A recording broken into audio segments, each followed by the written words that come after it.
안녕하세요. AI 제품을 만들다 보면 사실 오류는 피할 수가 없잖아요. 오늘은 구글의 디자인 가이드라인을 보면서 어떻게 하면 사용자를 실망시키지 않고 AI의 실수를 아주 품위 있게 다룰 수 있을지 그 방법을 같이 한번 알아보겠습니다. 자, 바로 본론으로 들어가 보죠. AI가 틀리면 대체 무슨 일이 벌어질까요? 이 아주 근본적인 질문에서부터 한번 시작해 볼게요. 왜냐면 AI한테 오류는 단순한 버그가 아니라 그냥 당연하게 일어나는 일이니까요. 네, 맞아요. 오류는 피할 수 없어요. 하지만 AI 시대의 오류는 예전의 단순한 코드 버그랑은 차원이 다릅니다. 사용자의 신뢰, 그리고 경험 전체에 직접적인 영향을 미치기 때문에 이건 완전히 새로운 종류의 도전 과제라고 할 수 있죠. 자, 그럼 첫 번째 섹션입니다. 여기서 AI 제품에서 말하는 오류가 정확히 뭘 의미하는지 먼저 우리 모두 같은 그림을 그리고 시작해보죠. 먼저 오류랑 실패라는 말을 좀 구분해야 하는데요. 오류는 사실관계가 살짝 틀리는 것처럼 논리적인 결함에 가까워요. 사용자가 어찌어찌 고쳐서 다시 시도해볼 여지가 있죠. 근데 실패는 좀 더 심각해요.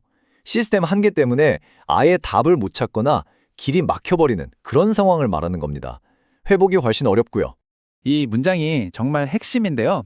사용자 의도랑 AI 결과물이 어긋났을 때 그 영향은 어떨 땐 유용할 수도 있지만 어떨 땐 사용자에게 아주 심각하게 해로울 수도 있다. 이게 무슨 말이냐면 모든 오류가 다 똑같이 나쁜 건 아니라는 거예요. 이게 어떤 상황에서 일어났는지 그 결과가 얼마나 중요한지에 따라서 그 파급력은 하늘과 땅 차이가 될 수 있다는 거죠. 자, 이제 다음 단계로 넘어가서 그럼 AI가 저지르는 실수에는 어떤 종류가 있고 그 원인은 대체 뭔지 그 속을 한번 제대로 해부해 보겠습니다. 보통 AI 오류를 세 가지로 나눠보는데요. 사용자 오류나 시스템 오류는 아마 좀 익숙하실 거예요. 근데 진짜 중요한 건 이 세 번째, 바로 정렬 오류라는 겁니다. 이게 AI 시대에 우리가 특별히 주목해야 할 개념이에요. 이 정렬 오류라는 게 바로 AI 시대에 새로 등장한 개념입니다. AI가 사용자의 과업이나 맥락, 심지어 가치관에 대해서 엉뚱한 가정을 해버릴 때 생기는 거죠. 한마디로 시스템이 사용자에게 진짜 중요한 게 뭔지 완전히 오해하는 거예요. 디자이너라면 이걸 반드시 이해하고 있어야 합니다. 그렇다면 이런 오류들은 도대체 어디서 오는 걸까요? 가상의 행사 기획 앱 플래너리픽을 예로 들어서 네 가지 주요 원인을 한번 살펴볼게요. 첫째, 학습 데이터 문제입니다. 예를 들어서 대도시 기업 행사 데이터로만 학습한 예산 측정기가 시골 마을 모금 행사 비용을 물어보니까 터무니없는 금액을 내놓는 거죠. 둘째, 모델 성능이 문제일 수 있어요. 사용자가 분명히 뉴욕이라고 위치를 입력했는데 모델이 이걸 그냥 무시하고 전혀 상관없는 지역의 업체를 추천하는 식이죠. 셋째, 사용자 입력이 애매할 때 스미스 가족이랑 레오 사촌 초대할까? 이런 식의 불분명한 말을 AI가 제대로 알아듣지 못하는 겁니다. 마지막으로 시스템 상호작용 문제인데요. 이건 뭐냐면 플래너리픽 앱이랑 내 개인 캘린더 앱이 서로 충돌해서 막 뒤죽박죽 알림을 보내는 그런 상황을 생각하시면 됩니다. 자, 이제 문제점이 뭔지 알았으니까 해결책을 찾아봐야겠죠? 이 분석의 진짜 핵심입니다. 사용자가 이런 오류 상황에서 좌절하지 않고 품위 있게 회복할 수 있도록 돕는 구체적인 전략들을 한번 살펴보겠습니다.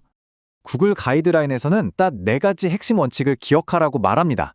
바로 안전 조치를 상황에 맞게 조절하기, 선제적으로 안내하기, 서로 피드백 주고받기, 그리고 마지막으로 사용자에게 제어권을 넘겨주기. 자, 하나씩 자세히 뜯어보죠. 첫 번째 원칙은 상황의 중대성에 따라서 안전장치의 수준을 다르게 해야 한다는 거예요.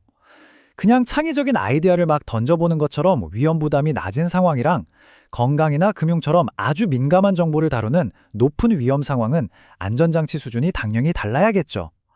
실수의 잠재적 피해가 클수록 훨씬 더 강력한 보호장치가 필요하다는 뜻입니다. 이 중대성이라는 개념이 확 와닿는 예시가 있는데요. 한번 상상해 보세요.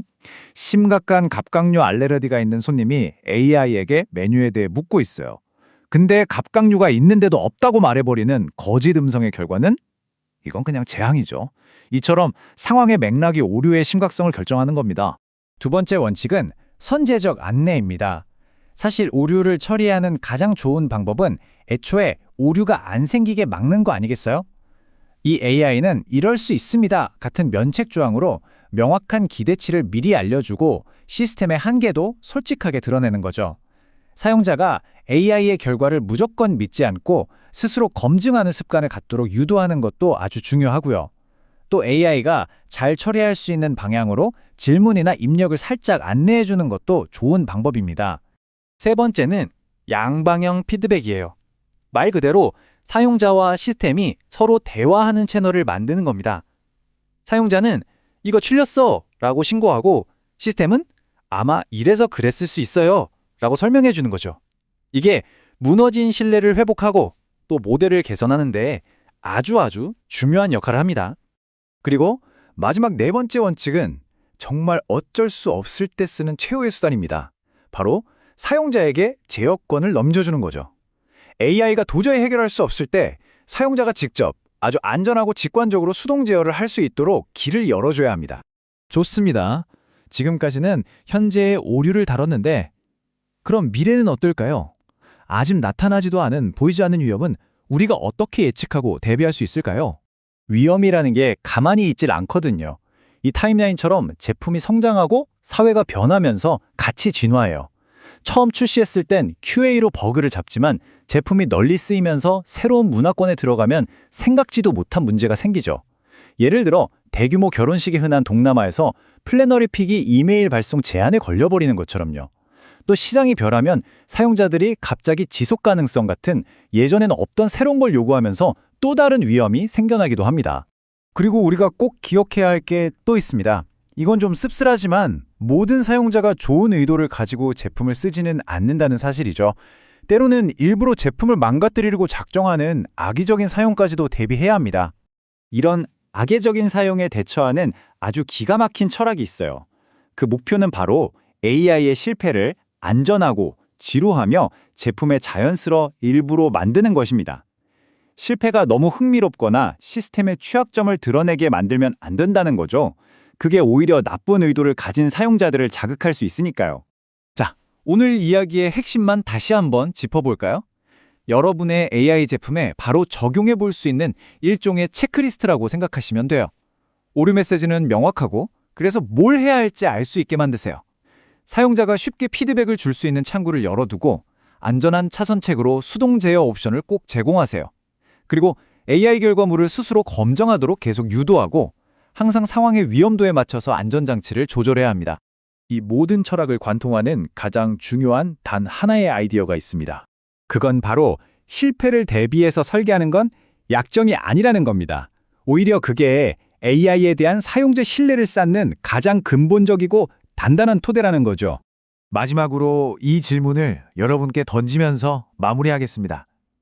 우리가 만들고 또 우리가 사용하는 AI가 어떻게 하면 더 품위 있게 실패하는 법을 배울 수 있을까요? 이 질문을 여러분의 일과 또 AI와의 일상적인 대화에 한번 적용해 보시면 좋겠습니다.